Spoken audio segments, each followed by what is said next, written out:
म्हणजे आजकाल सामाजिक वातावरण बघता राजकीय क्षेत्राकडे करिअर म्हणून कोणच बघत नाही. कारण ते वातावरण इतकं दूषित झालंय सध्या, लोकशाहीला तडे जाण्यापर्यंत, की त्याच्याकडे करिअर म्हणून कोण बघत नाही. आणि हा सगळ्यात जास्त धोका सुशिक्षित वर्गातच झालाय, की नगरपंचायत मंजूर होऊन लोकांच्या फार अपेक्षा वाढल्या, की त्यांचं लाईफस्टाईल असेल, शैक्षणिक असेल, वैद्यकीय असेल, बऱ्याच सुविधात सुधारणा होईल अशी जी एक खूप मोठ्या आशेचा एक डोंगर लोकांनी घेतला आणि त्याला पुरेपूर तडे कसे द्यायचे हे आजच्या सत्ताधाऱ्यांनी ते काम केलं. ही समिती बघता तुम्ही बघा, त्यात 50% वर लोक आहेत ते रिटायर्डच आहे. ते असं म्हणू शकले असते आमचा PF येतोय, बायकोला घेतो, फॉरेन ट्रिपला जातो, पण त्यांनी असं काय म्हटलं नाही. त्यांना काय गरज पडली, कुणाच्या घरात पाणी येते काय, कुठं जनावर मरून पडले काय, तुमचे पाळे वाढतात काय, त्यांना काय गरज पडली या गोष्टी. पण हे लोक जर तळमळीनं उतरत आहेत, बरेच नोकरदार वर्ग आहे. तुम्हाला काय वाटतं की आजऱ्यामध्ये अजून काय काय गोष्टी व्हायला पाहिजे, काय समस्या जाणवतात? एक आपण म्हणू की एक प्रतिनिधी म्हणून राहू दे, पण एक आजऱ्याचे एक सर्वसामान्य नागरिक म्हणून तुम्हाला काय समस्या जाणवतात? मी अगोदर ना गृहिणी म्हणूनच काय ते माझ्या अडचणी झाली, ज्या माझ्यासारख्या आजऱ्यातल्या प्रत्येक घरातल्या गृहिणीची अडचण. तिथं फार खेड्यापाड्यावरून बऱ्याच महिला वर्ग विक्रेता किंवा व्यवसायासाठी खूप येतात, पण यांच्या स्वच्छतागृहांची काही सोय नाही. अखंड आजऱ्यामध्ये एक 2-3 स्वच्छतागृह असे असतील पुरुष मंडळींसाठी, स्त्रियांचे या बाबतीत फार आहे. तर मी थोडं त्या गोष्टीवर फोकस करणार. नमस्कार, बोल कोल्हापूरमध्ये आपल्या सगळ्यांचं स्वागत आहे. खरं तर ग्रामपंचायतीपासून ते लोकसभेपर्यंतच्या प्रत्येक सभागृहामध्ये महिला प्रतिनिधी सक्षम असणं फार गरजेचं असतं. अनेक ठिकाणी महिलांचे प्रश्न मांडणं, तितक्या पोटतिडकीनं मांडणं आणि त्यांचं निराकरण करणं हे फार महत्वाचं असतं. आज आजरा नगरपंचायतीच्या निवडणुकीच्या निमित्तानं ही प्रचाराची रणधुमाळी सुरू असताना आपल्यासोबत खास गप्पा मारण्यासाठी आहेत आजरा नगरपंचायतीच्या प्रभाग क्रमांक 11 मधील अन्याय निवारण समितीच्या उमेदवार डॉक्टर स्मिता सुधीर कुंभार आपल्यासोबत आहेत. मॅडम, आपलं स्वागत आहे आमच्या पॉडकास्टमध्ये. खरं तर जसं मी आता उल्लेख केला की आजऱ्याची निवडणूक आहे आणि एक महिला प्रतिनिधी म्हणून तुम्ही ही निवडणूक लढवताय, तर त्याबद्दल काय सांगाल? सुरुवातीला मी सांगेन, या निवडणुकीत उतरले का ते. असं म्हणजे आजकाल सामाजिक वातावरण बघता राजकीय क्षेत्राकडे करिअर म्हणून कोणच बघत नाही. कारण ते वातावरण इतकं दूषित झालंय सध्या, लोकशाहीला तडे जाण्यापर्यंत, की त्याच्याकडे करिअर म्हणून कोण बघत नाही. आणि हा सगळ्यात जास्त धोका सुशिक्षित वर्गातच झालाय, की आम्ही कशाला पडूया, हे सगळं म्हणजे इतकं दूषित आणि घाणेरडं आहे की हे कोण साफ करणार, असं थोडंसं वातावरण आहे. पण आज आजऱ्याची परिस्थिती गेली 7.5 वर्ष आणि त्याच्या अगोदरपासूनच इतकी म्हणजे खराब झाली. नगरपंचायत मंजूर होऊन लोकांच्या फार अपेक्षा वाढल्या, की त्यांचं लाईफस्टाईल असेल, शैक्षणिक असेल, वैद्यकीय असेल, बऱ्याच सुविधात सुधारणा होईल अशी जी एक खूप मोठ्या आशेचा एक डोंगर लोकांनी घेतला आणि त्याला पुरेपूर तडे कसे द्यायचे हे आजच्या सत्ताधाऱ्यांनी ते काम केलेलं आहे. मी ज्या बॅकग्राऊंडमधून आले ना आता, तर ते आम्हाला थोडासा राजकीय वारसा आहे. हे राजकीय म्हणण्यापेक्षा मी म्हणेन सामाजिक वारसा आहे. माझे सासरे कैलासवासी बाबूरावजी कुंभार म्हणजे सगळ्यांच्या परिचयाचे असतील. तर मी त्यांची सून. तर त्यांनी इतकी वर्ष राजकारणात त्यांचं बरंच नाव मोठं होतं. पण त्यांना नेहमीच एक समाजकारणी नेता म्हणूनच शेवटपर्यंत विरोधकांनी पण ओळखलं आणि त्यांच्या सोबत राहणाऱ्यांनी पण. आणि त्या वारशातूनच मी आलेली आहे. त्यांची ती समाजसेवेसाठीची जी तळमळ होती ती मी स्वतः घरचा मेंबर म्हणून त्यांची मी डोळ्यानं बघितलेली आहे. मी स्वतः सुद्धा एका सामाजिक संस्थेची मेंबर आहे. असं म्हणजे ती संस्थेचं मी नाव घेत नाही, त्यांच्या प्रोटोकॉलनुसार थोडं बरं. प्रायव्हसी म्हणून.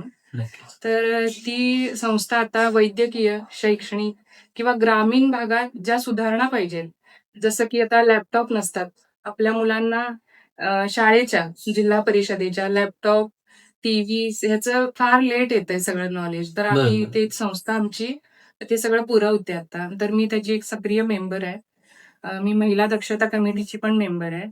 पण राजकारणात उतरूनच हे करावं असं अजून माझं मनस्थिती नव्हती खरं म्हणजे. पण गेल्या 2.5-3 वर्षात जसं मी बामणे भाऊजींच्या किंवा अन्याय निवारण समितीच्या कॉन्टॅक्टमध्ये आले किंवा त्यांचं कार्य बघता, म्हणजे त्यांचं भलेही आता आम्ही राजकारणात उतरलो असलो तर प्रत्येक राजकीय व्यक्तीने हे लक्षात ठेवलं पाहिजे की सगळ्या राजकारणाचा पाया जो आहे तो समाजकारणच आहे. तुमच्यात समाजसेवेचं बीज जोपर्यंत नसतं तोपर्यंत तो राजकीय जो डोलारा उभारतो तो उभारू शकत नाही. नाही, मला हेच सांगायला आवडेल, की आता जसं तुम्ही म्हणालात, की अन्याय निवारण समितीतून तुम्ही काम करताय.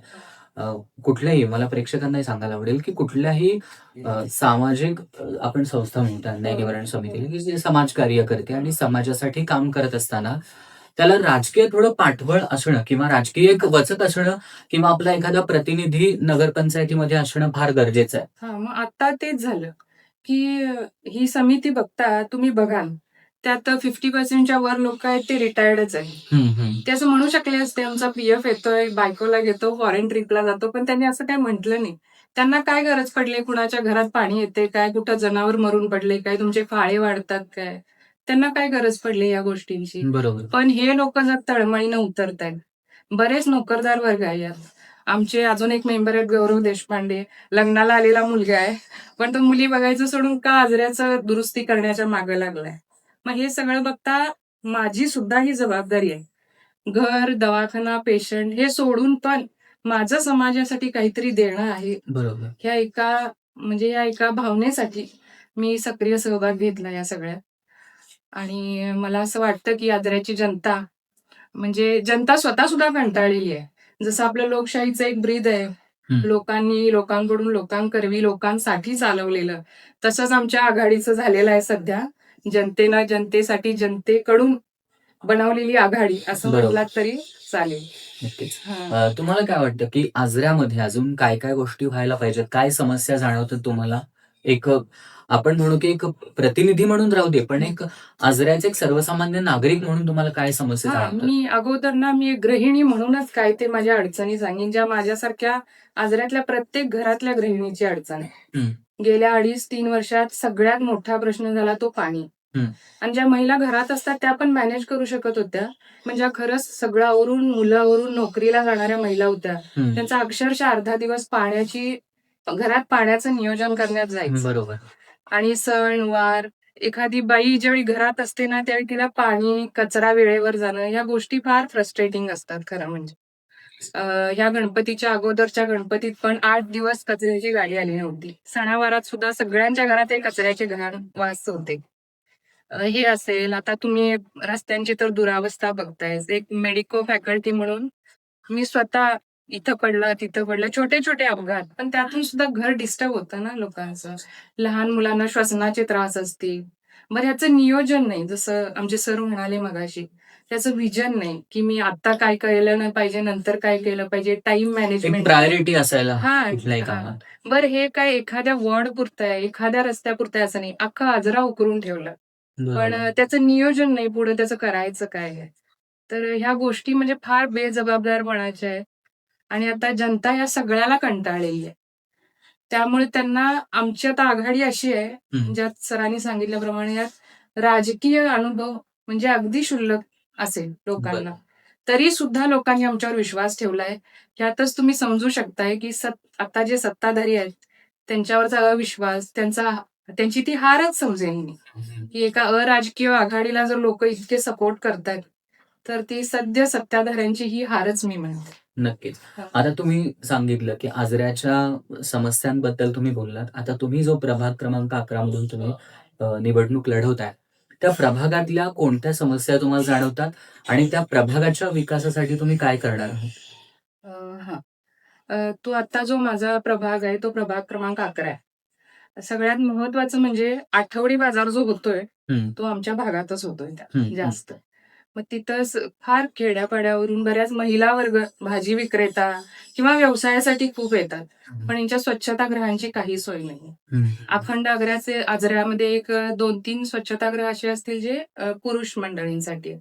मग स्त्रियांचे या बाबतीत फार आहेत. तर मी थोडं त्या गोष्टीवर फोकस करणार. हं, दुसरी गोष्ट आहे, की आता महिलांचं आर्थिक सबलीकरण. हं, हं. म्हणजे आता येतात ना लाडक्या बहिणीचे वगैरे पैसे.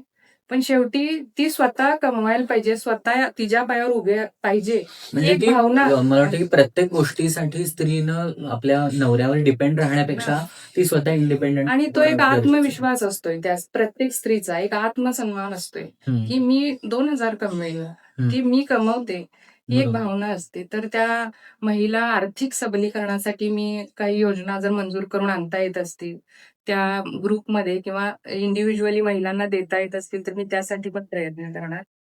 आणि सध्या आजऱ्यात असं अडचण आहे, की वृद्ध वर्ग जो आहे आणि लहान मुलं, ह्यांना मी फोकस केलंय थोडंसं. म्हणजे आज आपल्याला लोकांना काय चांगलं आहे, काय वाईट आहे, हे प्रत्येकाला दारोदार येऊन सांगावं लागतंय.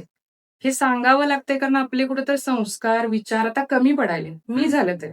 बरोबर. कमी पडायलेत. मग आता मी ह्या लहान मुलांचा ग्रुप फोकस यासाठी केलाय. ह्यांना आत्तापासूनच जर आपण सांगत गेलो, कुठल्या गोष्टीसाठी आपण लढायचंय. बरोबर. बऱ्या वाईट गोष्टी त्यांना कळायला पाहिजे. बरोबर. राजकीय असल्या तरी, समाजकारणाच्या असल्या तरी त्या मुलांच्या ते बी आत्तापासून रुजवलं, तर आजची जी आमची पिढी स्ट्रगल करते, ती कदाचित 20 वर्षानंतरची पिढी स्ट्रगल करणार नाही. इतका त्रास करून घ्यावा लागणार नाही, की समाज सुधारण्यासाठी. बरोबर.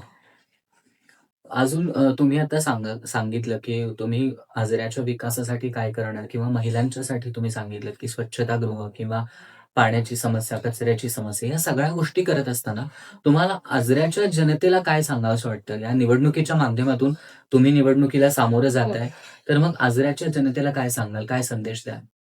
अ, मी एवढंच सांगेन. बोल. मी आजऱ्याच्या जनतेला आता एवढंच सांगेन. हं. गेली 2.5 वर्ष त्यांनी पण बघितलेलं आहे, की ते ज्यावेळी सगळ्या प्रशासनानं हात वर केले, त्यावेळी अगदी विश्वासानं त्या समितीकडेच आलेली आहे जनता. त्या जनतेचं काम त्यांनी स्वतः डोळ्यानं बघितलेलं आहे. आम्ही आता आश्वासनं देतोय आणि नगरपंचायत आल्यावर काम करतो असं म्हणतोय असं नाहीये. अगोदर कामं केलीत. त्या जनतेनंच आघाडी बनवायला आम्हाला फोर्स केलाय आणि आता आम्ही त्यांच्यासाठीच मैदानात उतरतोय. त्यामुळे मला असं वाटतच नाही जनतेला फार आव्हान करायची गरज आहे. कारण हे त्यांच्याकडूनच आलेलं आहे. आणि राहिला मुद्दा चिन्हांचा, तर त्या चिन्हांच्यावर कालपासून बरीच टीका होते. पण हे चिन्ह समजत नाही, चिन्ह कळत नाही, असं म्हणणं विरोधकांनी, म्हणजे तो इनडायरेक्ट आजऱ्याच्या जनतेचा अपमान आहे. काय एवढी अडाणी आहे काय आजऱ्याची जनता, की बरोबर. त्यांना एअर कंडिशन सारखा शब्द समजू नये? तर मला एवढंच सांगायचं हा पण इनडायरेक्ट त्यांना अशिक्षित म्हणल्यासारखंच आहे ते, की तुम्हाला सिम्बॉल कळत नाही तो किंवा ते चिन्ह समजत नाही असं म्हणणं. हां, तर मला एवढंच सांगायचंय, की येणारी जी ही निवडणूक आहे, ती सदसद विवेक बुद्धीनं तुम्ही त्याला म्हणजे तुमच्या मतदानाच्या स्वरूपात मला माहीत आहे प्रत्येकाला मैदानावर उतरून तलवार हातात घेऊन लढणं शक्य नाहीये. म्हणजे शिलेदार उतरलेत तुमच्यासाठी. त्यांना तुम्ही तुमच्या मताच्या स्वरूपात तो एक तुमचा सपोर्ट दाखवला. हे तरी तुमच्या हातात आहे. त्यामुळे मी त्या जनतेला सगळ्या हेच आवाहन करेन, की अ, या निवडणुकीत अन्याय निवारण समिती तिला प्रचंड मतांनी विजयी करा. Thank you. नक्कीच मॅडम. तुम्ही आमच्यासोबत गप्पा मारल्या आणि खऱ्या अर्थानं तुमच्या प्रभागातल्या समस्या, आजऱ्याच्या समस्या याच्याबद्दलही बोललात तुम्ही. तुम्हाला या निवडणुकीसाठी आमच्या बोल कोल्हापूर या YouTube चॅनलकडून खूप साऱ्या शुभेच्छा. Thank you. धन्यवाद. Thank you.